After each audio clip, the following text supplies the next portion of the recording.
بسم الله والصلاة والسلام على رسول الله. السلام عليكم، مرحبا بكم في وصفة أمتنا. اليوم راح نديرو الشخشوخ. نروحو المقادير وطريقة التحضير. عندي مغرف تاع السمن، عندي 2 مغارف زيت،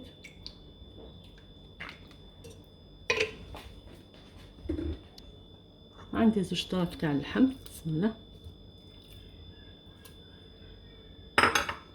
وعندي حبة بصل كبيرة ونقلوهم كيف كيف. عندي فلفل الكحل، راس الحانوت والعكري وحبيبات تاع الكبابه. هكذا نحطوهم يتقلاو، ومن بعد نديرو الطوماطيش تاع الحب مسكرفجه والطوماطيش تاع البطاطا. هكذا نديروهم يتقلاو، نقليهم مليح حتى يدبل لي كامل البصل. دوكا ندير مغرف طوماطيش مصبره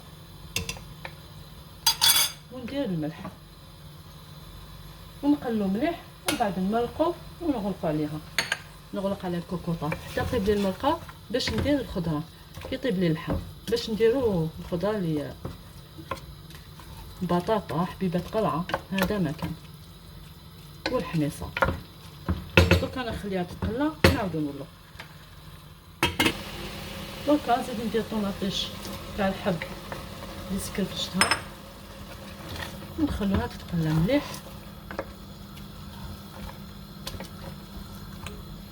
حبه طوماطيش كبيره ريحتها بسكرفلاج درناها هكذا.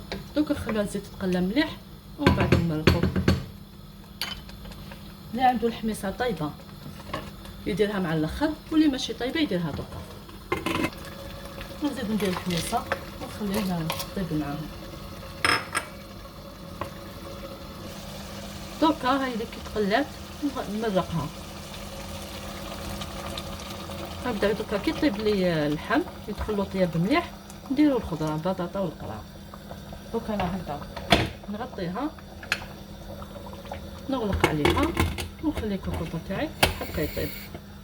هاي ليك الشخشوخه تاعي انا عجنتها. درت 2 كيلات تاع السميد رطب ونص كيلو تاع الفرينه والملح والماء وعجنتها. نعجنوها تاع المعارك.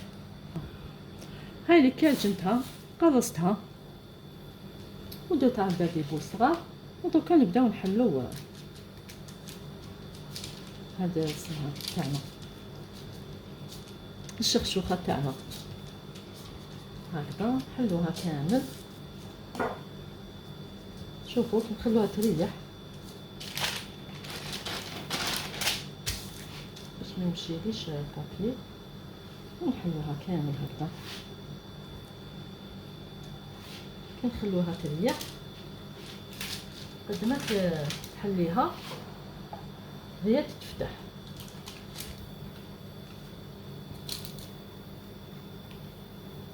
هكذا. دوك انا درت الماء تاعي سخون طاجين نحطها طيب ومن بعد نشوفوها واجده.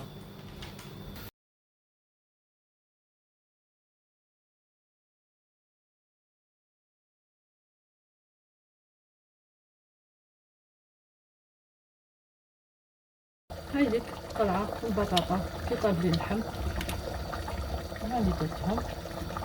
دوك نزيدو يطيبو هادو ونحو الشخشوخه تاعنا ونوجدت.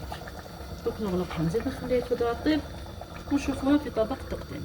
هاي لك الشخشوخه تاعنا. الشخشوخه تاعنا كيفاش جات هايله ما شاء الله. هكذا دوك راني نقطع فيها ونحطوها في طبق التقديم. هكذا دوك راح نحطها في هذا الطبسي تاع الفخار. نحطو الشخشوخه تاعنا.